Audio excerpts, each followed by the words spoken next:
میں نے آنکھ کھولی تو خود کو ایک ایسے گھرانے میں پایا جہاں زندگی کی ہر سہولت موجود تھی، لیکن شاید گھر والوں کو مجھے اپنانے میں کوئی دلچسپی نہیں تھی، یا شاید میں ان پہ ایک اضافی بوجھ کے علاوہ اور کچھ بھی نہیں تھی۔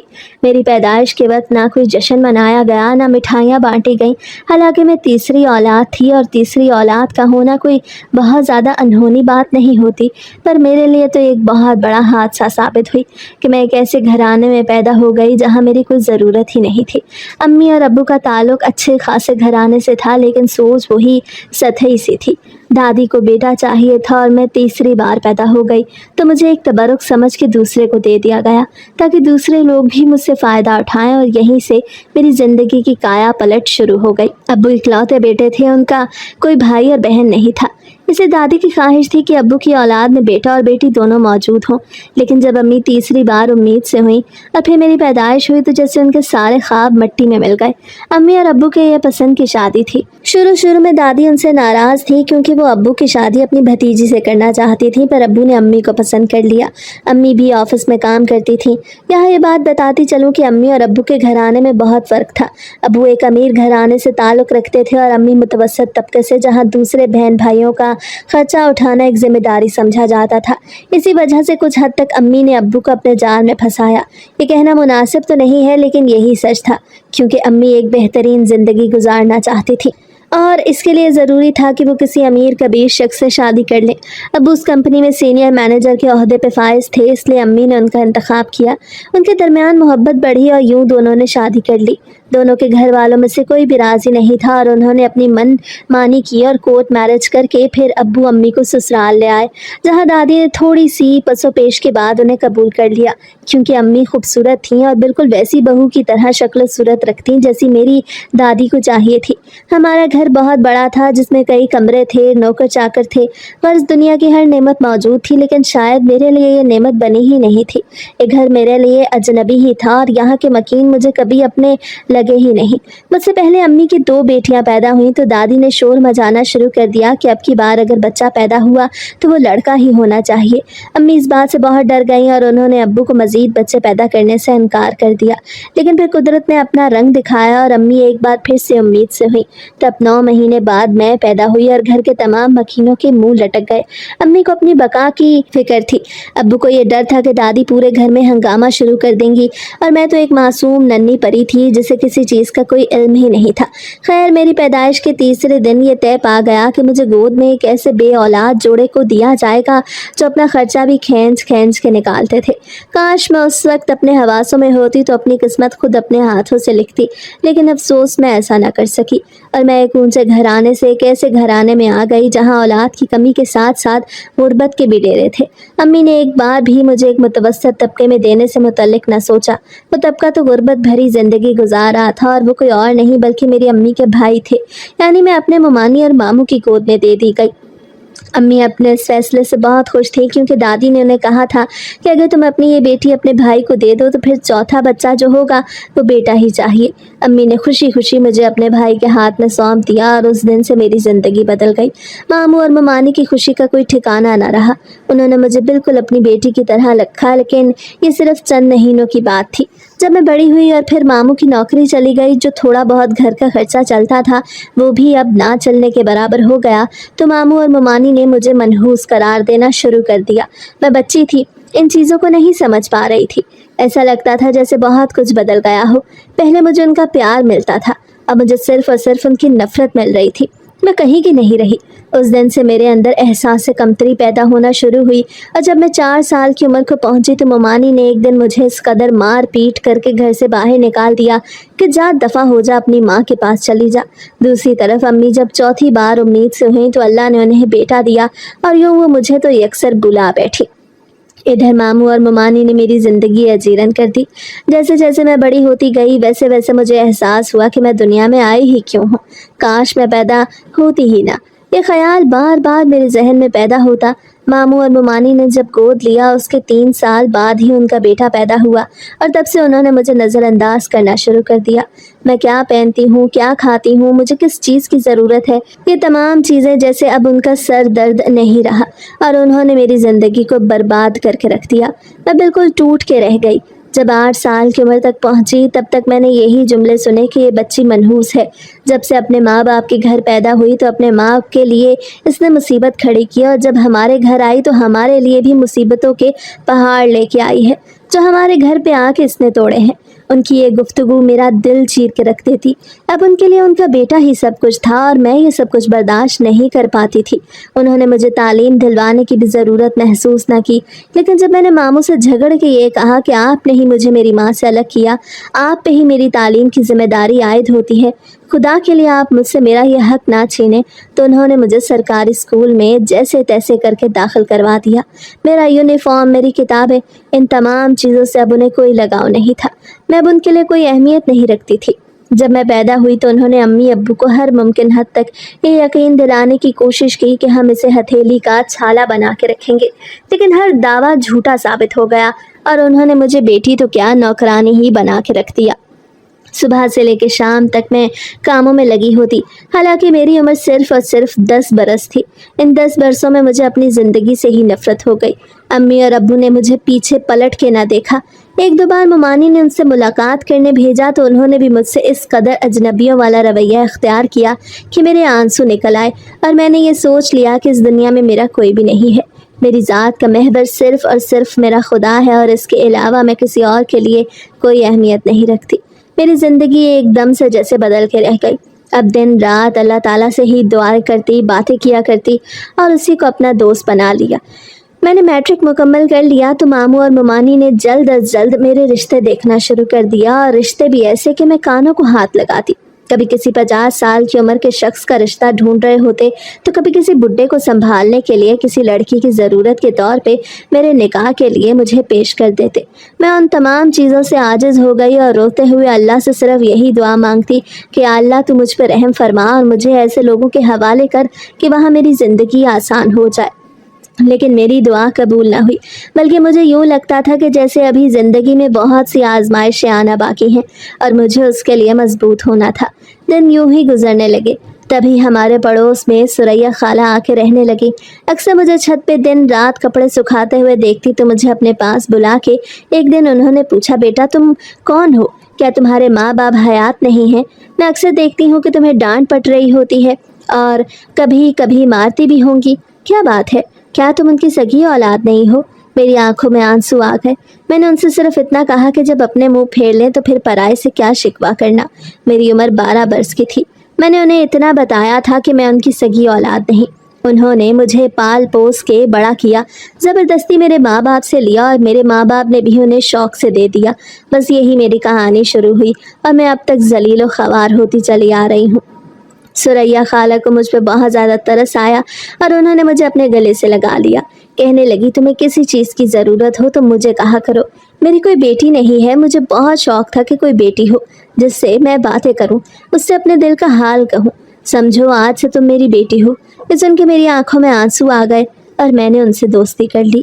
یہ دوستی میری لے پالک ماں سے چھپی ہوئی تھی، ورنہ کوئی بعید نہیں تھا کہ وہ مجھے گھر میں چھپا کے رکھتی۔ اب مجھے کوئی بھی مسئلہ ہوتا تو میں بلا جھجک سریا خالہ سے اپنے مسائل بیان کرنے لگی تھی۔ وہ ہر بار مجھے سنبھال لیتی۔ ممانی جان ایک بار پھر سے میرے رشتے دیکھنا شروع کر دیا اور انہوں نے سریا خالہ کے بیٹے کا رشتہ بھی ٹھکرا دیا۔ یہ بات مجھ پہ بجلی بن کے گری، کیونکہ سریا خالہ واقعی میں ایک بہت اچھی اور نیک انسان تھی۔ انہوں نے ایک دو بار ممانی جان کو خوف دلانے کی کوشش بھی کی کہ تم کیسی انسان ہو، تم نے اس بچی کی ذمہ داری دی ہے، اب تم اس کی ذمہ داری سے دستبردار ہو رہی ہو، تمہیں ایسے کام نہیں کرنے چاہیے۔ جب ذمہ داری لو تو اسے خوف خدا کے زیر اثر نبھاؤ بھی، ورنہ تم گنہگار ٹھہرو گی۔ روبینہ ممانی کو اس وقت تو احساس ہوا تھا، لیکن اس کے بعد انہوں نے جیسے ایک بار پھر سے بے حسی دکھانی شروع کر دی اور محض 15 برس کی عمر میں انہوں نے میرا رشتہ طے کر دیا۔ سریا خالہ کو بہت دکھ ہوا۔ انہوں نے بارہا روبینہ ممانی سے کہا کہ تم ایسا مت کرو، میں ایسے بہو بنانے کے لیے تیار ہوں، لیکن روبینہ کو شاید مجھ سے کوئی حسد تھا یا بیر تھا، کیا تھا مجھے کبھی سمجھ نہیں آئی۔ انہوں نے سریا خالہ کی بات کا ذرا بھی مان نہ رکھا اور مجھے بیاہ دیا۔ وہ دن میری زندگی کا سب سے خوفناک ترین دن تھا اور مجھے اس بات کا ذرا برابر بھی شعور نہیں تھا۔ خوفناک اس وجہ سے کہ میرے سسرال میں اور میرے میکے میں کچھ فرق نہیں تھا۔ ماموں اور ممانی نے تو جیسے مجھے ایک بوجھ کی طرح اتار پھینکا اور پھر اس کے بعد کیا ہوا میں لفظوں میں بیان نہیں کر سکتی۔